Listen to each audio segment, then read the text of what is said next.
Assalamualaikum warahmatullahi wabarakatuh. Perkenalkan, nama saya Lutfi Ranto dengan NIM 17 TMA 192. Di sini saya akan menjelaskan tentang apa itu jig dan apa itu fixture. Baik, saya akan menjelaskan tentang jig. Jig adalah suatu alat untuk mengontrol dan mengarahkan alat potong dalam proses pembentukan benda kerja. Itu adalah alat yang berfungsi untuk memegang, melepaskan, dan menjamin benda kerja agar tetap pada posisinya. Selanjutnya, saya akan menjelaskan tentang klasifikasi jig. Yang pertama adalah boring jig.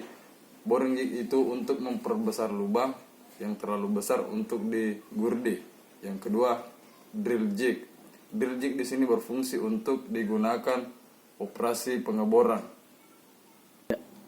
Kemudian adapun klasifikasi fixture yaitu yang pertama milling fixture, yang kedua lathe fixture, yang ketiga welding fixture, yang keempat measuring fixture.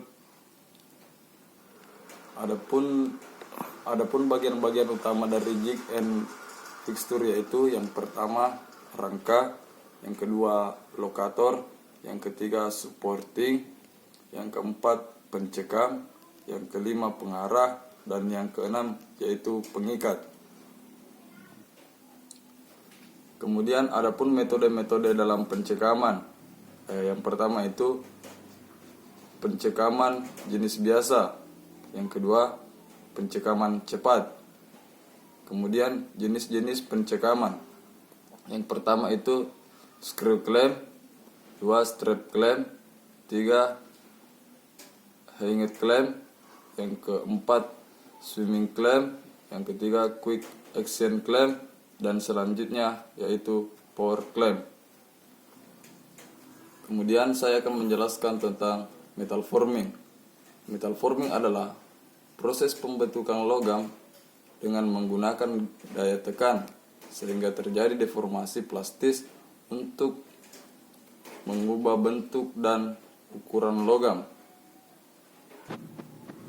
Adapun prinsip-prinsip dasar dalam metal forming yaitu memberikan gaya tekan atau gaya tarik pada logam, maka logam secara plastis akan terdeformasi atau berpisah bentuk.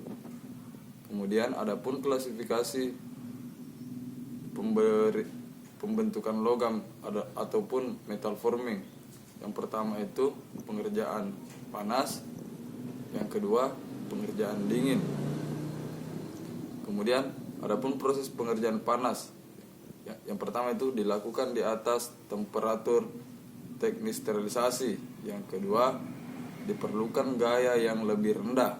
Yang ketiga perubahan mekanik kecil. Kemudian proses pengerjaan dingin yaitu dilakukan di bawah temperatur rekristelisasi. Yang kedua diperlukan gaya yang lebih tinggi. Kemudian yang ketiga perubahan mekanik besar. Kemudian saya akan menjelaskan tentang definisi dari pengerolan.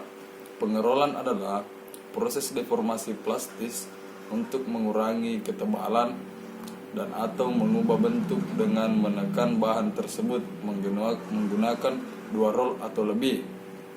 Itu adalah definisi dari pengerolan. Kemudian adapun jenis-jenis operasi pengerolan.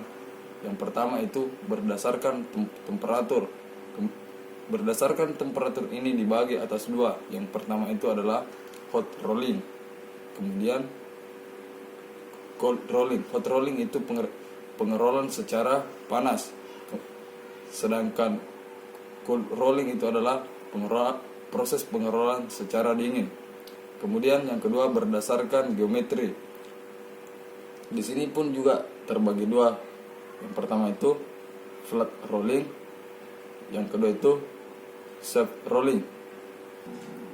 Adapun jenis-jenis pengerolan lainnya di sini dibagi atas 4. Yang pertama itu roll forging, yang kedua itu thread rolling, yang ketiga itu ring rolling, dan yang keempat itu adalah roll rolling. Kemudian saya lanjutkan. Di sini saya akan menjelaskan tentang proses forging atau tempa. Forging atau penempaan adalah proses deformasi plastis di mana benda kerja diletakkan di antara 2D atau cetakan. Penempaan dapat dilakukan dengan beban kejut, beban tekan. Kemudian saya akan menjelaskan di sini tentang klasifikasi proses forging berdasarkan proses kerjanya. Yang pertama itu open deforging. Open deforging ini di mana benda kerja ditempatkan di tempat di antara 2 cetakan atau di yang rata. Kemudian yang kedua itu adalah close deforging. Di mana proses ini benda kerja ditempatkan dan diletakkan di antara 2D yang memiliki bentuk. Mungkin hanya itu yang bisa saya sampaikan pada kesempatan kali ini. Itu adalah rangkuman dari beberapa materi yang telah diberikan. Lebih dan kurangnya mohon dimaafkan. Assalamualaikum warahmatullahi wabarakatuh.